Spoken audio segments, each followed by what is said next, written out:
उत्तर प्रदेश की 80 सीटें हैं और 80 सीटों को जीतने का दावा बीजेपी कर रही है। स्थिति क्या है ये अब नतीजों में पता चलेगा कि इन दावों में कितनी सच्चाई। लेकिन आप देखेंगे इन 80 सीटों में से 15 सीटों पर दिग्गज चुनावी मैदान में है और 15 सीटों में से अगर बहुत गौर से देखें तो 5 ऐसी सीटें जहां पर पेच फंसा हुआ है। जो दिग्गज चेहरे हैं वो हारेंगे जीतेंगे ये तस्वीर फिलहाल साफ होती हुई नहीं दिखाई दे रही है। तो ऐसे 5 लोकसभा क्षेत्र कौन कौन से हैं जहां पर दिग्गजों की किस्मत न सिर्फ दांव पर है बल्कि अटकी हुई भी चुनावी गणित के हिसाब से दिखाई दे रही है, वो हम आपको दिखाते हैं।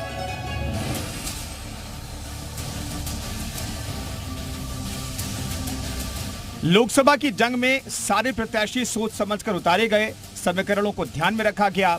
लेकिन ये जंग सिर्फ स्ट्रैटेजी से नहीं जीती जा सकती, समीकरण बहुत बड़ी भूमिका विजय में निभाते हैं। इसलिए बड़े दिग्गजों के उतरने से भी जीत की राह इतनी आसान नहीं है। बात करें कन्नौज सीट की, जहां से अखिलेश मैदान में हैं, तो अखिलेश के सियासी मैदान में आने के बाद कन्नौज में चुनाव दिलचस्प हो गया है। वो 12 साल बाद यहां से मैदान में उतरे हैं। कन्नौज में नामांकन कराने के बाद 2 बार अखिलेश आ चुके हैं। छोटी छोटी नुक्कड़ सभाएं की जा रही हैं, लोगों को जोड़ने की तमाम कोशिशें हो रही हैं, लेकिन फाइट बहुत टाइट है। इस बार किसान, गरीब, नौजवान, अल्पसंख्यक भाई सब मिलकर के भारतीय जनता पार्टी के खिलाफ खड़े हैं। ये जो एनडीए चिल्ला रहे थे, पीडीए परिवार ने इनके पूरे होश उड़ा दिए हैं। पहले चरण से जो मतदान हुआ है उससे इंडिया गठबंधन का भविष्य दिखाई दे रहा है और भारतीय जनता पार्टी बहुत जल्दी इतिहास बनने जा रही है। सुल्तानपुर में बीजेपी ने एक बार फिर मेनका गांधी पर भरोसा जताया, लेकिन जातिगत समीकरणों के चलते लड़ाई टफ हो गई है। वरुण प्रचार के लिए नहीं आए, मेनका खुद नुक्कड़ सभाएं कर रही हैं। मुजफ्फरनगर में संजीव बालियान की सीट भी फंसी है। विपक्ष ने स्ट्रैटेजी बदलते हुए मुस्लिम कैंडिडेट नहीं उतारे, इससे मुस्लिम वोट बटा हुआ नहीं दिख रहा, मगर विपक्ष के जाट कैंडिडेट वोट बांट रहे हैं। इससे बीजेपी को नुकसान होने की आशंका है।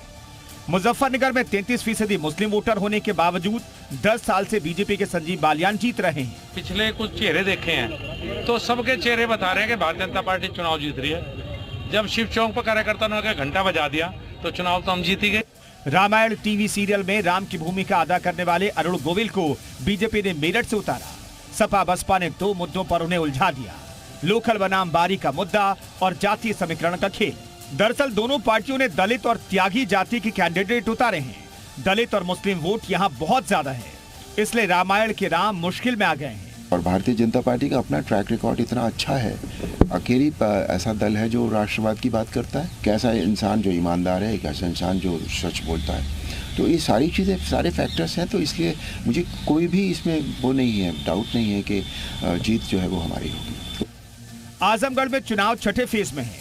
बीजेपी के दिनेश लाल निरहुआ 2022 लोकसभा उपचुनाव में जीत चुके हैं, इसलिए कैंडिडेट दिख रहे हैं। निरहुआ लोकल नेताओं के साथ चुनाव प्रचार कर रहे हैं, लेकिन जातीय समीकरणों के चलते सपा ने निरहुआ के लिए मुश्किल खड़ी कर दी है। 2022 में आजमगढ़ में निरहुआ उपचुनाव में मुस्लिम वोटर्स के बिखराव की वजह से जीते थे। इस बार उनके सामने चुनौती बड़ी है।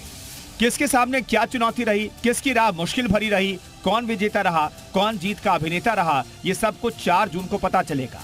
फिलहाल कयासों का सिलसिला जारी है, सुनते जाइए, देखते जाइए। ब्यूरो रिपोर्ट, जी मीडिया।